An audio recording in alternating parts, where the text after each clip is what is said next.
Hello and welcome back to the Renewables podcast. We have a really exciting episode today, but as always, before we get to the guest, how are you doing, Sam? I'm very good. Yeah, another busy day in the world of solar and battery, trying to make our way through as ever. But yeah, really good. How are you doing? I'm doing well, same as you. It's getting towards that time of year now where we've been crossing our fingers on the weather. We want to get through to the Christmas break. Yeah. But without further ado, I think we should introduce our guest. Absolutely. And a star guest it is as well. We have got Ian Rippin from MCS. How are you, Ian? I'm very well, thank you. Great to be part of this. Yeah, thank you very much for coming. Yeah, thanks for joining us. We've got a list of questions or interrogation for you, depending on how you want to look at it. So there are some big questions from contractors around MCS, and we're going to cover those in this chat. I think that's important for us as a podcast to do that, and I'm sure Ian welcomes that as well. Absolutely. For you. So first up, Sam, if you want to roll in, because you came forward with your questions before me, and have a little chat offline. Do you want to kick things off? Yeah, absolutely. I think the first thing is obviously I've been in solar a long time, and you've now getting your stripes in solar, Mark, after been in a few years, and it's kind of, but anyone watching or listening to this podcast that is starting out in solar or heat pumps and the battery side of things and basically the renewable market, could you just give us a quick run through of what is MCS, when was it created, what's its purpose, and kind of how it's developed from the early days? Sure, if you could. Yeah, no problem. So MCS stands for the Microgen Certification Scheme. I like to think of it as we're the custodian of the industry standards, and they're standards written by industry with over 200 technical experts who volunteer their time, essentially. So we provide the platform for them to develop, maintain the standards for the sector. Okay. Wrapped around those standards is the certification scheme, and that was born out of government 16 and a half years ago. It was spun out of government just before the end of the feed-in tariff in April, May 2018, and it's now a charity. It's owned by a charity. So we provide the compliance environment, the quality assurance, and importantly, in what's coming soon, the new MCS, the consumer protection as well. So it'll all be inside MCS. So 16 years old. I'm actually its first chief exec post-government spin-out. Yeah, that's what it is. We're going to interrupt today's show to talk about a new product from Proteus, the sponsors of our lovely little home here on the Renewables podcast, and this is a Type B RCBO in single module format. And this is a super exciting development, I think, in the world of switchgear for us as installers. This is 10 kA rated and bi-directional with all the right markings and logos on. I'm going to pass this over to my co-host Sam for him to have a look at. See what you make of that, mate. Yeah, it's. I actually dug out in the unit where it's just next door to where we sat now, an older Proteus RCBO. This is a Type A, and it's a 6 kA one, and the difference in the size is next to nothing. So this is the older one here, and this is the new one. So it's basically the same size, but this is a Type B, and we know there's a lot more that goes into a Type B RCBO than does a Type AC. So it just shows the progression there that Proteus are on and trying to save us space in these DBs by literally having next to no height difference on the two products. I know, I mean, the Type B normally would be a couple of modules wide at least, probably more, and they've got it all into one single space is incredible. And I know from speaking with a contractor over on DMs who'd had his MCS assessment recently, was saying that the assessor had said he should have a Type B RCBO feeding into his battery storage system, which is outdoors, which is interesting. So I think we're going to see the growth in application of these things, and it's just nice to see the range of stuff Proteus have got out there for us as installers. And there'll be a link in the description alongside wherever you're watching or listening to this to go off and check that out. Let's jump back to the chat. So it started off as a government agency then, did it? When it was first? Part of the, whatever it was called then, the Department of Business and Energy. Right. Now Department of Energy Security and Net Zero, so DESNZ. Right. So yeah, government decided that it was going to try and stimulate the UK's small-scale renewables market. So we're talking solar PV, heat pumps and the like. And it wanted to put taxpayers' money behind that. And so to do that, it wanted reassurance that our money as taxpayers was going to be spent appropriately. So it set up MCS, it commissioned the development of MCS. And then it got to a point where solar, it felt like solar had, the market did go through what is known as the solar coaster, very difficult for contractors at the time. Yeah. Because government incentive is a double-edged sword. But it drove a behaviour anyway and moved the solar market up. It's trying to do that now with heat pumps. But it decided that the future of the scheme wasn't as a government-owned scheme. It was for industry by industry, as I say. So Right. that's a bit of its history. Yeah, no, that's interesting because it was. I remember my career started in solar right back during the feed-in tariff when I was 16-year-old apprentice. Didn't really know what any of it was. Just did as I was told, kind of thing. But I remember this blue certificate that we had to provide to end users. That's the one. And it was just another piece of paperwork. But it's not until you get a bit older and you get into your career a little bit deeper and you start to ask the questions of what is this industry, like this certificate we're providing, why? And that's where the company I was working for started to explain to me about that. That company I was working for gets assessed every year to make sure they're complying, that MCS have their own standards. And to put my position out there very early on, I do believe that the industry needs the gatekeepers to in this case the renewables area, which covers obviously heat pumps and everything else that you mentioned.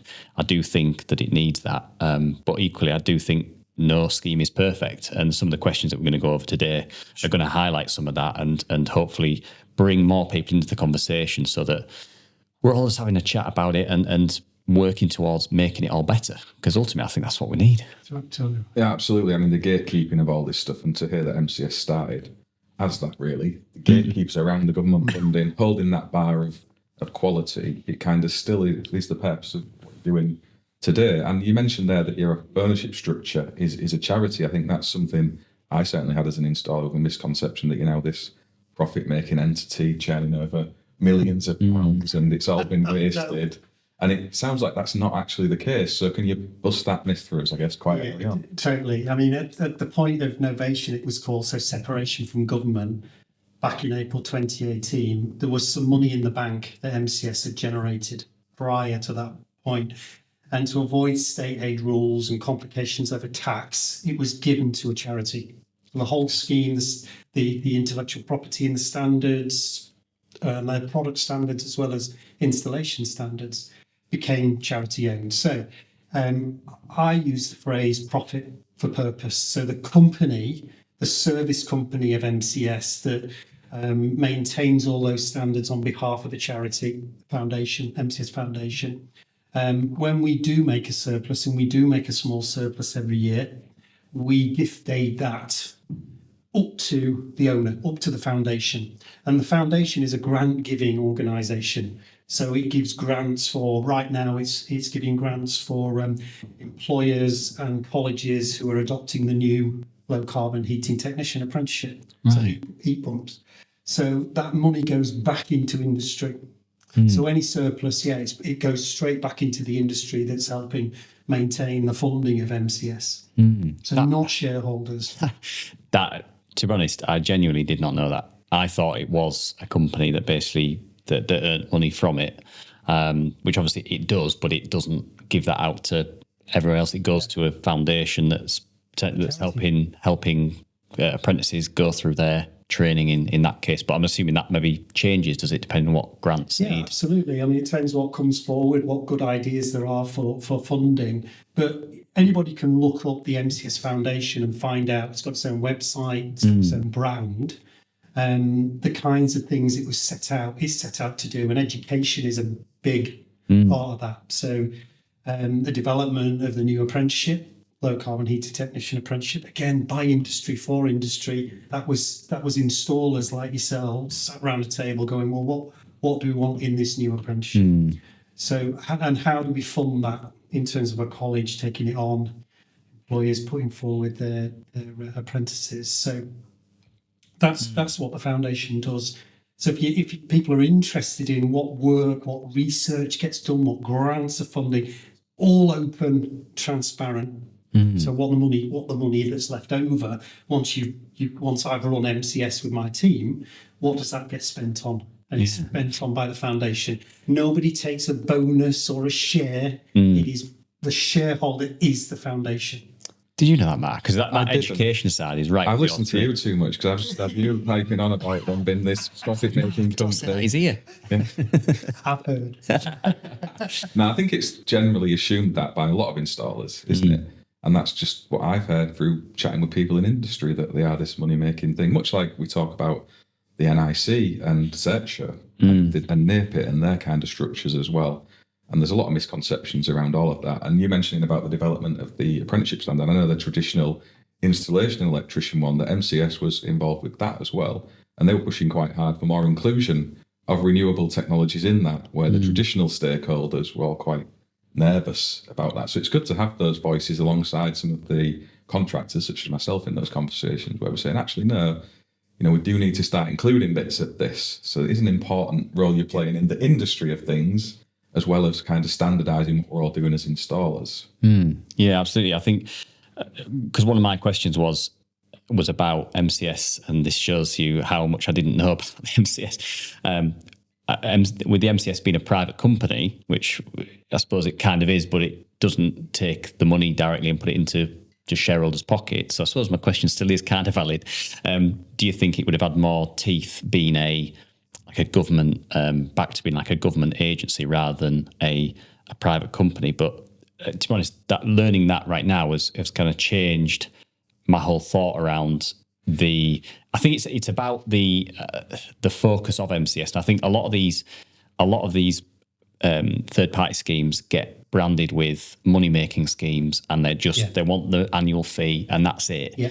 And I think that might still be the case with some potentially, but it's where that money goes. And if that money is being sought after to improve the training of people coming through the scheme and the future installers, then that puts a whole different perspective on the result of being an MCS member. Totally. I think the challenge is right. The industry needs a governing body. That's the feedback we get from installers. So in a blind survey that we commissioned over 2 years ago, we went to installers through a research agency and we said, what do you want for your industry and renewables industry? So yes, electricians, yes, heating engineers, but where do they come together in renewables? So what does that industry need? And they said, well, yeah, of course we want standards, yeah. And we want compliance to those standards. We want an organisation with teeth. But we don't actually like MCS. So, and that's about the complexity, a misunderstanding perhaps where the money goes, the fees that you pay as an installer, your assessment, and then you see some of the cowboys staying in the industry. So that sort of erodes what people think is MCS. And that's why MCS is going through a really significant redevelopment, which I'm sure we'll talk about. Yeah, absolutely. We intend to. What people are thinking about there. But that's a lot of misconception. And that's really MCS. We should be talking more about the foundation that owns us, the research it does, the lobbying, free VAT taken off renewables. That came from the MCS Foundation, lobbying government. I don't get involved in those things. I'm running MCS that installers work with and manufacturers who have their products certified. Yeah. So to be clear then, the revenue we make, the income we make is your 30 quid. Every time an installer raises an MCS certificate on the installations database, on the MID, it's 30 quid plus VAT. That comes into the company that I run.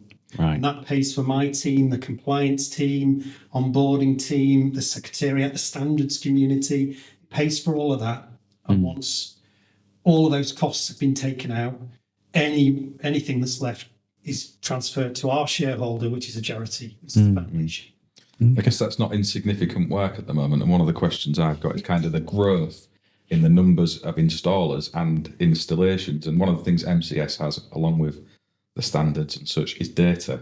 One of the things we're referenced to is the MCS publishing how many of these installs are happening. So are you seeing that? Are the installer numbers growing? Are the installs growing? Yeah, they really are. So the place to go if you're really interested in the data, and we promise to make this as public as we can, because it's industry's data. we're just the custodian, is the MCS data dashboard. So you just Google MCS data dashboard. It's free to access, and that will show you near real time. It will show you basically up to last night and then tomorrow, the night before. Right. So you'll see scheme stats, what's been installed where, so volumes by technology, geography. We add to that data things like property type information, all sorts of things like that. We also capture when people raise their MCS certificate, that data is so important because that informs government policy, where MCS is part of some government policy. So it's important that you enter the data correctly. It's all anonymized, so nobody sees that when you're on the data dashboard. Yeah. So yeah, to answer your question, we're seeing more heat pumps this year than ever before. We're already at 45,000 installations under MCS. That's roughly about half the market. Mostly driven by eco and boiler upgrade scheme. But solar is where it's at, and it has been since beginning of last year. This year there'll probably be 250,000 installations under MCS for solar. The primary reason new installers join MCS is for solar. It's still for solar, and then heat pump is from a lower base is starting to grow. So roughly about nearly 30,000 installations a month under MCS. Is that mixed technology? Mixed technology. Yeah. Majority is solar. Solar last year was a boom year last year for all sorts of reasons. Not least the cost of living crisis that was driving it. And you'll know from your own businesses. That's sort of plateaued, still growth though.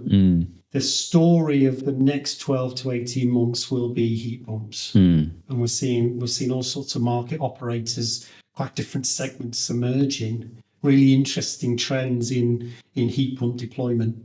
But from a lower base, so that's 6,000-7,000 a month now. It's really interesting. I guess it's the solar side of things driving some of these changes that are coming with MCS that's been planned for a while, because you are changing in a significant way. And I guess as we are at the minute, with the consumer protection being outside of what MCS is, and you kind of trying to manage and have oversight of the quality, maybe it's not as easy for you as we assume it is to keep on top of those contractors and installs. Well, it isn't as easy as it needs to be. And, my passion for the new MCS, which has been a long time coming, it has been quite a hard journey to redesign MCS and then put it into the market, which we will be doing next year. That is later than I'd like for reasons we can go into. But so in essence, why is MCS changing? It needs to be more effective. It needs to be joined up so we get a holistic view of a contractor, of an installer, and how they're delivering to their customers, and are there compliant installations. So a phrase I use a lot with the new MCS next year is delivered quality. Far more interested in the outcome. So your assessments into next year, when you're on the new scheme, will be about evidence of your quality, less about your paperwork and back office. So that's an important shift. We want to see delivered quality, and if we see that, we'll celebrate that, and it should be rewarded in terms of the volume of assessments you get. So if you're a great installer, hardly any complaints, and it all needs to come into one place. And that's why in the new scheme, being a member of a consumer code will be voluntary. It'll be your choice, because we are centralising that inside my team. And that's the new relationship we want to have with installers. Yeah, that's so interesting. It is. I was going to say, is that the difficulty you see at the minute then? If a consumer has a complaint, do they go into ICE or REC? Or they go into the NIC and NAPIT? And the default opinion of industry is they go into MCS and you should be sorting it out. But Everybody thinks that. I don't think that's how it really currently works, is it? No, and it'd be cruel of me to say this about my organisation, but I know people think this. It's a bit like a post box. So a complaint, we may hear about a complaint, and consumers get lost in this maze. They don't know who to complain to if they can't get their problem solved by their installer. The vast majority of installers do the right thing and resolve the complaint. Yeah, absolutely. And we can't forget that. Can't denigrate the sector. It actually does really well, in my experience. But those complaints that are a bit difficult, very difficult to resolve, either go to your certification body and or your consumer code. So now you've got two parties involved, as well as sometimes MCS gets involved. We get frustrated and step in. So from a standards organisation point of view, I can't tolerate inconsistency. It's not acceptable that a consumer gets a different experience depending on the choice their installer made of the certification body they've gone to or the consumer code. They should get the same experience when they raise a complaint. So over the last year, we've been piloting a lot of what's coming, the new MCS. One of the things we've been piloting is complaint management. So are we up for this? Can we do this in partnership with the sector, with the installer? And we've taken some really horrible, long-standing complaints and we've intervened to understand what goes wrong. And the one thing I've learned in the last year about these protracted, horrible complaints is if you don't intervene early, and that means going to site. So my team are gearing up so that if a consumer's got a complaint and they've raised it with their installer, that's always what you should do. And we will mandate that whenever you talk to your installer about it. Yes, but they're not prepared to do this, or they're no longer around, or whatever the scenario is, then the one thing I want MCS to do is go to site and say, okay, let's have a look at the root cause. Because if you can define that early, the installer knows what they've got to do by their governing body to sort it out, and the consumer expectation is then met or set, in terms of what needs to happen. Because there are bad installers, I'm afraid, a minority. They're also bad customers. And sometimes the customer needs to be told, no, that's not acceptable. So one of the criticisms, and there are several, I know, one of the criticisms of MCS is that, well, we're just too much on the consumer side. Sometimes we're not. And so behind the scenes, we've been piloting this so that we can, where there is a problem, the installer needs to sort it out. Yeah, I suppose one of the difficulties of being the gatekeeper of the industry is that you need to take the bullets for it, don't you? If you stood there at the gate, you need to be ready to take the bullets for it. I think one of the issues is that what us as installers see is that basically we're paying this money in, and it's basically there's no kind of teeth on the MCS and what they can do if there is a problem. And you're quite right. We've had problems on sites, and it's usually if you intervene quickly and you go there. If it's our fault, you hold your hands up and go, yeah, really sorry, we'll get it fixed. But if it isn't our fault and it gets a bit tricky, I know we've gone to highs before to get some advice on that side of things. I think it's defining that route as to where us as installers and customers go to kind of report that they're not happy with this, that, and the other if they have already tried the installer route. So are you saying that on the MCS side, you're bringing that into MCS where you would say to a customer or an installer, if you've got a problem, come to us. Don't go to your delivery really body. Straightforward under the new scheme, Right. MCS. Right. Come to MCS. Now, we will talk to your certification body if that's appropriate. Right. Because they are really good at making certification decisions. And they need to understand what's happening with your installations. Not from well, they're not doing a good job. We've had one complaint. Everybody's allowed a bad day. You'll never have 100% satisfaction. Well, if you've worked that out, tell me how you did it. But there's always something that could go wrong, or an expectation that's not been met. And somebody needs to defend the industry as well as not police, but be the guardian of that quality. So it's a little known fact that we do suspend people from the scheme.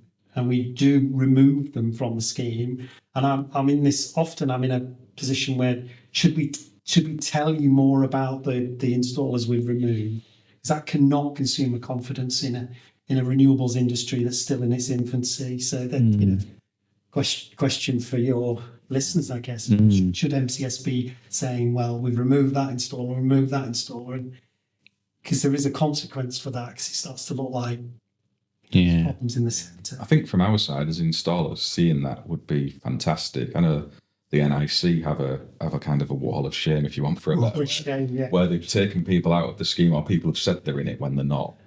But I do understand that point, that maybe consumers would look at that and be, well, they got in there to start with, is this really something we can look towards in terms of quality? But it's interesting to hear you say at the minute you do have that power, because I'd assumed it was kind of on the NIC and NAPIT administrators. For us, as in the solar side, it's different in the heat pump world of things. For them to say they're out or they're in, and you weren't really involved in that process, so that's interesting to learn. No, we've not been involved as I want us to be, and in fact, without getting into too much of the detail, today's scheme, it's essentially a licensing arrangement.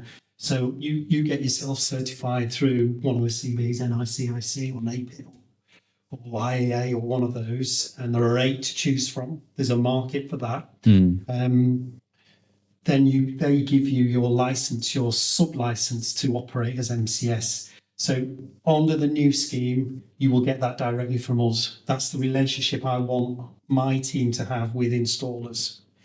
So there are 2 things you need in the new scheme to operate as MCS. One, you need your certification body to do your assessment, and you'll need to renew that every year. And that's your certification. But the other thing you're going to need is you're going to have to go through a scheme checks.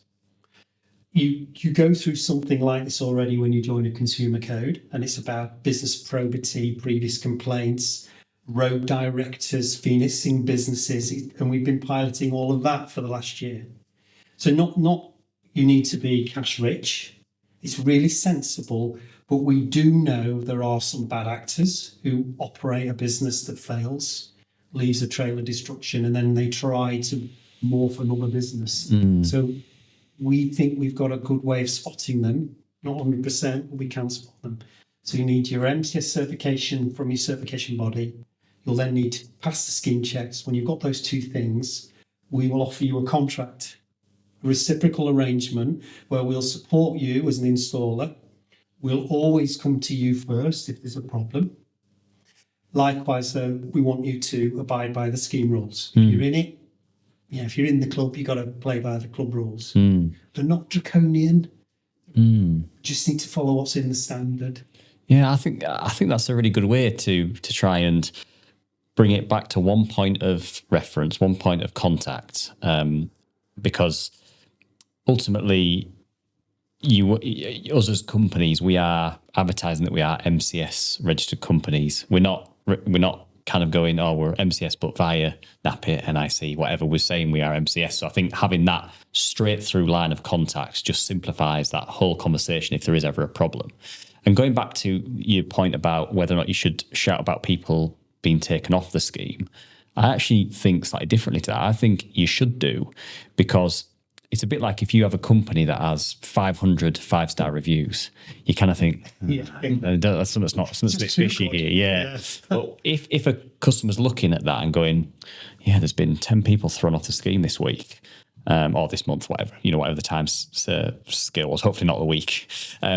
It kind of goes, okay, well, this is being policed, is it? Yeah. Yeah. So about 10 a month? Yeah. So some months, there's some trends occur. Yeah. Well, I think, but if that's spoken about more, people look at it and go, actually, they are checking this. They're not just after the money, like what they get branded as. It's a case of shout about, look, you don't necessarily name the companies, but you can say, look, we've got 10, there's 10 that have gone out this month or this week or whatever. People, I think that would give you the reverse effect. I think that would actually improve confidence, because it's kind of like people aren't just getting away with this stuff. They're actually being held to account.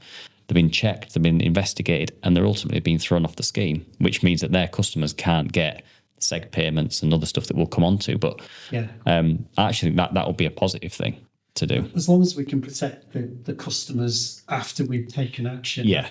And that's why I want MCS to be the consumer protection body within the sector. I don't want to outsource it anymore.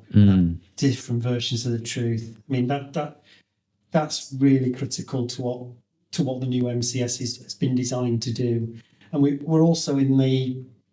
I'm not I am quite forgiving actually of installers who sort of lose themselves in the complexity of MCS. And I get it, for certainly for smaller business, it's paperwork heavy. I've got time to do this. I've barely got time to get to site, and I get all that. So, following the principle of keep it simple, stupid, the new MCS, we've removed things from it. We've actually things that have grown over the 16 years in the telly. What standards organisation tend to do is they add a clause for this, and then they think of another scenario and they add another clause for that. And the trouble is then when you're trying to get into it, it becomes this overwhelming piece of, all the documents, which documents am I following? Hence why people then buy services like Easy MCS. And I'm on record of saying Easy MCS exists because MCS isn't easy. I've no problem with Easy MCS, by the way. If that gives an installer confidence, Easy MCS and other services will have to adapt to be compliant with the new MCS, and we will support them doing that. So you can choose to do that, but you shouldn't need that. As an installer, it should be easier to follow. Yeah. I'm not saying installing small-scale renewables is easy. It isn't. It's got to be done right. Yeah. But the scheme that's protecting the quality and the consumer needs to be more accessible. So when we talk about the new MCS, it's got to be about delivered quality. It's just obvious, isn't it, when you say that? But the documents you'll be looking at, and when we publish these in January, everybody will see them. One of the documents is called the Installer Operating Requirements. That's it. Right. It does what it says on the tin. It's not MCS 001 part 1, part 2. It just, there it is. And it's just the very essence of what a quality scheme should be.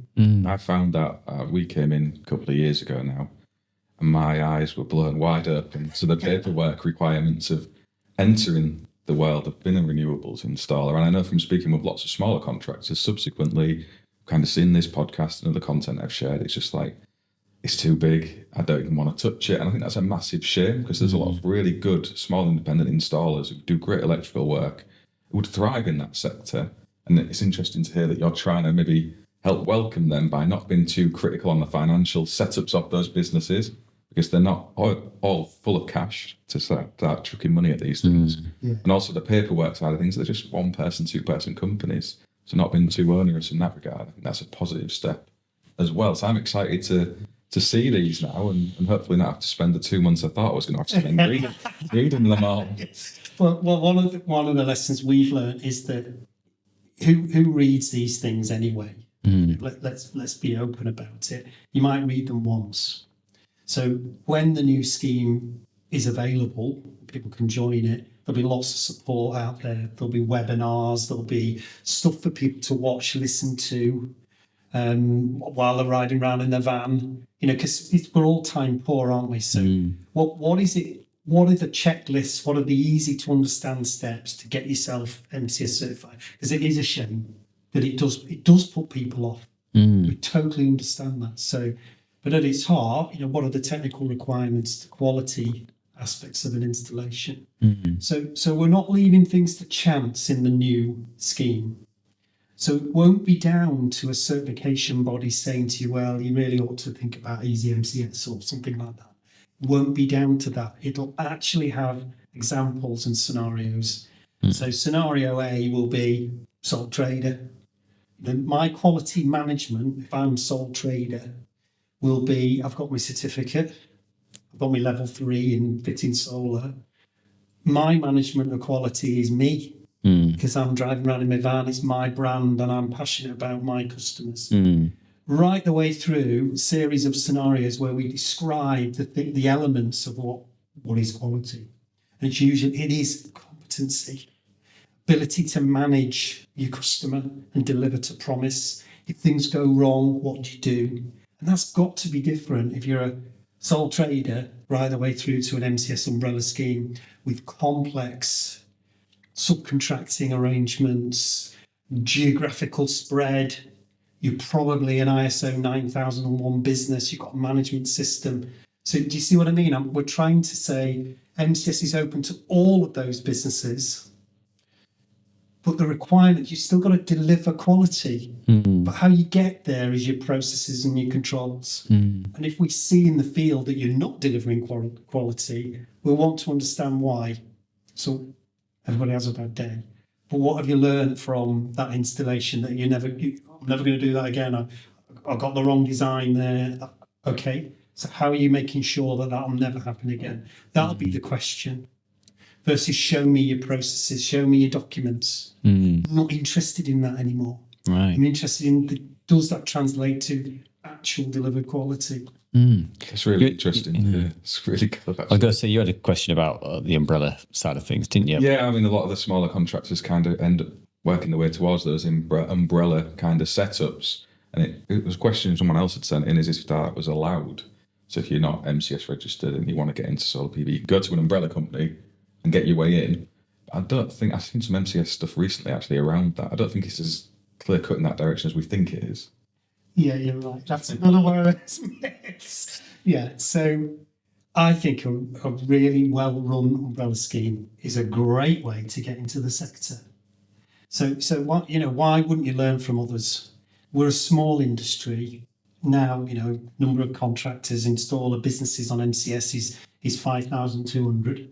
That's the latest number. It's grown a lot over the last 5 years. Despite everybody saying MCS is dead after the feed-in tariff closed in 2019. So, an umbrella scheme that encourages you into the industry. I want you to look at the new scheme as if you're thinking about becoming MCS and go, right, okay, I sort of get how this all works, and we're launching a new website, so it'll be easy to signpost. But it's still a good idea if you're brand new to it to think about joining an umbrella scheme. So yeah, the reason why I call it a myth is that apparently 2 or 3 years ago I was going around saying umbrella schemes are terrible. It's it's the death of the industry. No. What I'm saying is, good umbrella scheme, great way to get into the sector. And some umbrella schemes encourage you to get your own MCS. Yeah. No, I think this is what's a common theme out of this chat so far is what's been spoken about and what the truth actually is, isn't it? It's like trying to sort of myth bust some of these things. I think that's why it's great to have this conversation and try and bring things back down to ground zero and go, what is the actual nuts and bolts of this rule or this trajectory that you're on? And it sounds like, just through listening to you, it's about bringing the simplicity back into running a business, doing solar, in this case, or battery or heat pumps, when the paperwork has been very, very difficult. And that's why, like for our business, we've expanded the office side because it's trying to deal with all of that, doing it all in the right order. And so it's interesting that that's going to be hopefully simplified a little bit.